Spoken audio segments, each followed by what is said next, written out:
Sucessos e reveses do protestantismo primitivo. Foi no dia 10 de dezembro do ano de 1520 que o bravo Martinho Lutero queimou a bula papal de excomunhão que Leão X, a contragosto, lançara contra ele. Menos de meio século se passou. O filho do mineiro alemão e seu oponente Mediceu, tendo ambos morrido nesse meio tempo, e o espírito da religião reformada já havia se espalhado para os cantos mais distantes e obscuros da Europa. Que imenso império o protestantismo havia conquistado no espaço de 40 anos. Um império que se estendia da Islândia aos Pirineus, da Finlândia ao cume dos Alpes italianos. Todo esse vasto império, de fato, não havia aderido definitivamente à nova fé. Na Inglaterra, Escócia, Dinamarca, Suécia, Islândia, Livônia, Prússia, Saxônia, Hesse, Württemberg e no Palatinado, no norte dos Países Baixos e em vários cantões da Suíça, a reforma triunfou completamente, enquanto por toda a França, Bélgica, Baviera, Boêmia, Westfália, Áustria, Polônia e Hungria, embora a disputa permanecesse indefinida, os princípios de Lutero ou de Calvino haviam se enraizado profundamente na mente pública. Na França, por exemplo, as doutrinas reformadas, em sua fase calvinista, haviam invadido todas as províncias do reino. Na Bretanha e na Normandia, em Gasconha e no Languedoc, em Poitou, Touraine, Provença e Dauphiné, uma maioria professava abertamente a fé protestante.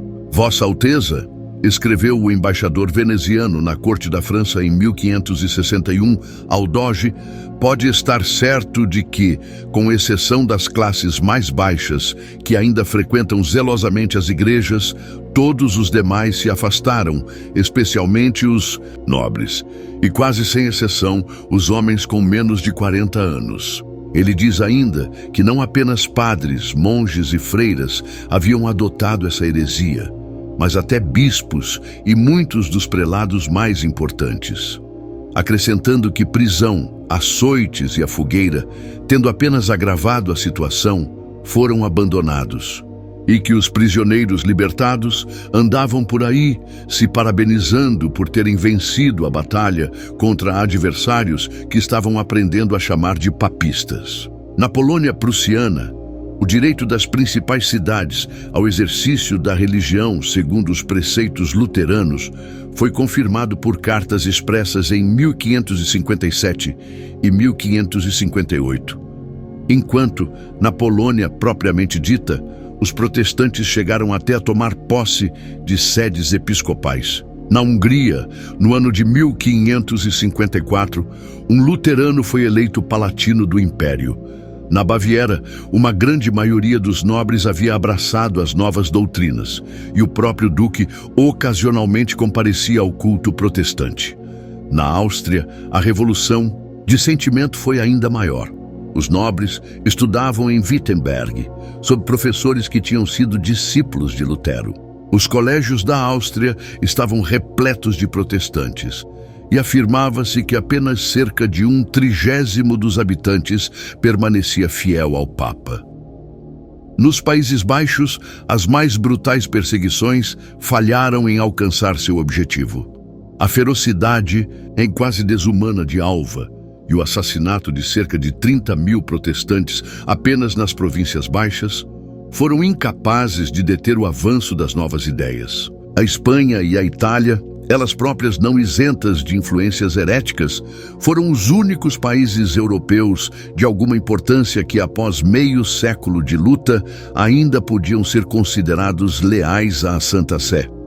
Agora, se imaginarmos um homem de inteligência mediana e visão aguçada, espectador da luta religiosa do século XVI e cujas convicções coincidissem com as de Lutero e seus seguidores, se supusermos esse homem, ao observar as mudanças provocadas pela Reforma, refletindo sobre o futuro religioso da Europa, quais teriam sido suas expectativas?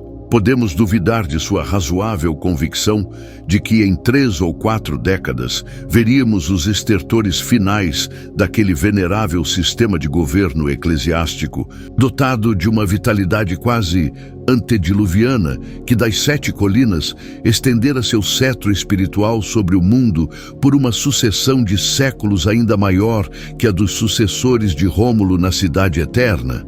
No entanto, quão surpreendentemente distantes da verdade estavam tais expectativas, então compartilhadas por milhões.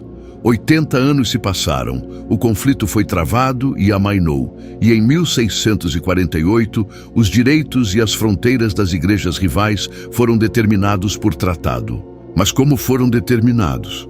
De todos os países europeus que em 1568 podiam ser considerados territórios disputados da controvérsia teológica, cada um, sem exceção, França, Áustria, Bélgica, Baviera, Boêmia, Polônia e Hungria. Até mesmo Westfália, onde os tratados de partilha foram assinados, havia retornado à fé romana.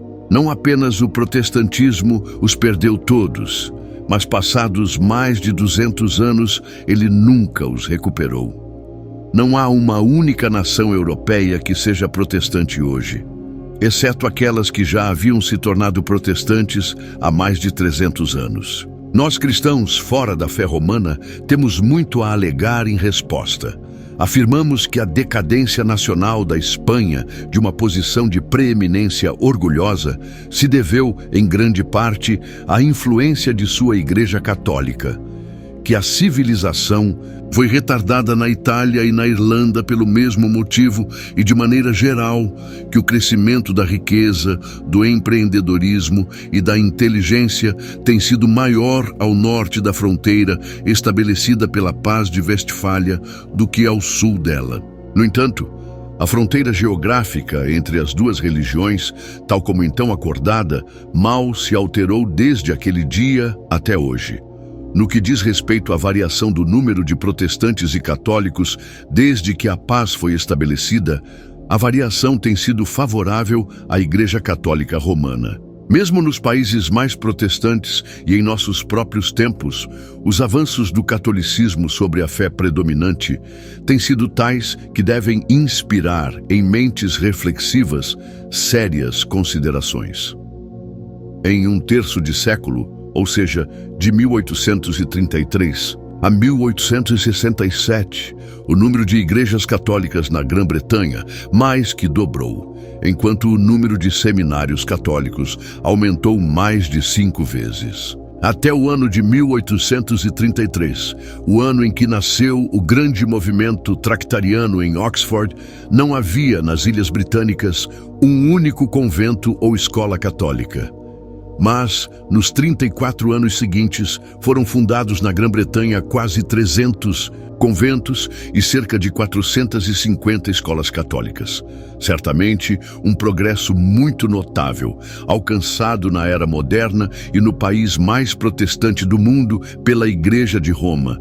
Mas é em nosso próprio país, mais do que em qualquer outro, que os recentes avanços do romanismo sobre o protestantismo são mais impressionantes. No final dos 250 anos que se passaram, desde o primeiro assentamento da Virgínia até o ano de 1859, o número de católicos nos Estados Unidos havia chegado a apenas 2,5 milhões.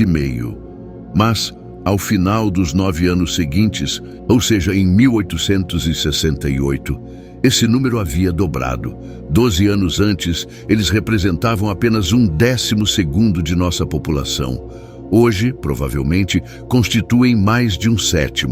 Se supusermos que as duas grandes divisões da Igreja cristã continuem crescendo entre nós, na mesma proporção, por mais 4 períodos de 9 anos, os católicos dos Estados Unidos, ao final desse tempo, ultrapassariam os protestantes em vários milhões.